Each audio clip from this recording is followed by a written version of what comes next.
नमस्ते, मैं हूं डॉक्टर प्रतीक गांधी, ऑर्थोपेडिक सर्जन। आज जानते हैं कैल्शियम और विटामिन डी सच में इनकी हमें कितनी ज़रूरत है। अगर आप सोचते हैं कि रोज़ दूध पीने से हड्डियां मजबूत हो जाती हैं या एक बार विटामिन डी का कोर्स लेने से ज़िंदगी भर की कमी ख़त्म हो जाती है, तो यह वीडियो आप ज़रूर देखें क्योंकि सच्चाई इससे थोड़ी अलग है। इसके पीछे का बेसिक साइंस क्या है, ये जानते हैं। कैल्शियम हड्डियों का सीमेंट है और विटामिन डी उस सीमेंट को सही जगह जमाने वाला इंजीनियर है। दोनों एक साथ में काम करते हैं। इनमें से एक भी कम हुआ तो हड्डियां कमजोर होने लगती हैं, चाहे टेस्ट रिपोर्ट सामान्य क्यों न दिखे। इनकी बॉडी रिक्वायरमेंट कितनी होती है? एडल्ट्स या बड़ों में कैल्शियम 1000 से 1200 milligram per day, vitamin D 600 से 800 international units per day. Pregnancy या स्तनपान कराने वाली महिलाओं में कैल्शियम लगभग 1200 से 1500 मिलीग्राम का रिक्वायरमेंट होता है। ये सामान्य गाइडलाइन है। आपकी उम्र, बीमारी और टेस्ट रिपोर्ट के अनुसार डोज बदल सकते हैं। जानते हैं कि इनकी कमियों के कारण क्या है या डेफिशिएंसी के कारण क्या है।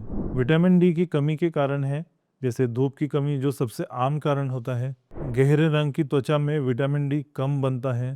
फोर्टिफाइड फूड कम लेना या कुपोषण या माल न्यूट्रिशन। बीमारियां जैसे किडनी, लीवर, आंतों की समस्या। कुछ दवाइयां जैसे स्टेरॉइड या एंटी एपिलेप्टिक ड्रग्स। कैल्शियम की कमी के कारण जैसे भोजन में कमी, विटामिन डी की कमी, पेट या आंत की बीमारी। हार्मोनल कारण मेनोपॉज के बाद एस्ट्रोजन का कम होना, पैराथायराइड या थायराइड के विकार होना, शरीर से ज़्यादा लॉस होना जैसे कि कोई किडनी रोग हो, या ज़्यादा नमक, ज़्यादा कैफीन या कुछ डायूरेटिक दवाइयाँ। शारीरिक ज़रूरत के बढ़ने से भी विटामिन डी ज़्यादा लग सकता है, जैसे कि किशोरावस्था, गर्भावस्था, स्तनपान या खिलाड़ियों में। कैल्शियम और विटामिन डी आपको कहाँ से मिलेगा? जानते हैं कैल्शियम के स्रोत। दूध, दही, पनीर, तिल, बादाम, हरी सब्जियाँ। और विटामिन डी के स्रोत सबसे अच्छा होता है सुबह की धूप। 10 से 20 मिनट की धूप लेना आवश्यक है।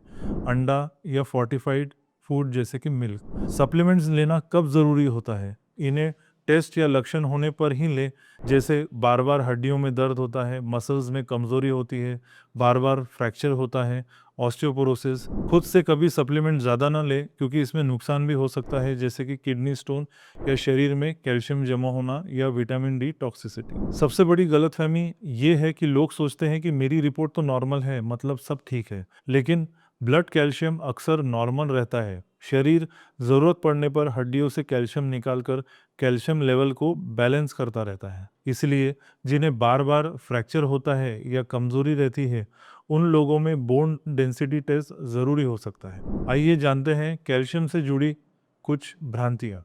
ज़्यादा कैल्शियम यानी ज़्यादा हड्डियाँ मजबूत। गलत। शरीर सीमित मात्रा में ही कैल्शियम एब्जॉर्ब करता है। ज़्यादा लेने पर ये किडनी स्टोन का खतरा बढ़ा सकता है। सिर्फ बुजुर्गों में ही कैल्शियम चाहिए। गलत। हड्डियों की पीक ताकत 25 से 30 साल तक बनती है। युवा अवस्था में कमी भविष्य में नुकसान देती है। कैल्शियम हर उम्र में इसलिए ज़रूरी होता है। दूध पीते हैं तो इसकी कमी नहीं होगी। गलत। एब्जॉर्प्शन के लिए विटामिन डी भी उतना ही ज़रूरी होता है जितना कि कैल्शियम। ब्लड कैल्शियम नॉर्मल है, इसका मतलब हड्डियां मजबूत है। गलत। ब्लड लेवल अक्सर नॉर्मल ही रहता है, भले हड्डियां कमज़ोर हो। जॉइंट पेन मतलब कैल्शियम की कमी। गलत। ज़्यादातर जॉइंट पेन का कारण आर्थराइटिस, स्ट्रेन या इन्फ्लेमेशन हो सकता है। नेचुरल डाइट हमेशा पर्याप्त होती है। गलत। आधुनिक जीवन शैली में कई लोगों को अतिरिक्त सप्लीमेंट की भी ज़रूरत पड़ सकती है। सभी को कैल्शियम सप्लीमेंट लेना ही चाहिए। गलत। सप्लीमेंट केवल ज़रूरत या डॉक्टर की सलाह पर ही लें। कैल्शियम सिर्फ हड्डियों के लिए है। जी नहीं, ये बिल्कुल गलत है। यह मांसपेशियों, नसों, दिल की धड़कन और हार्मोन्स के लिए भी ज़रूरी होता है। तो दोस्तों, सही मात्रा में कैल्शियम एवं विटामिन डी यानी कि मजबूत हड्डियाँ, कम फ्रैक्चर का जोखिम और बेहतर बोन क्वालिटी।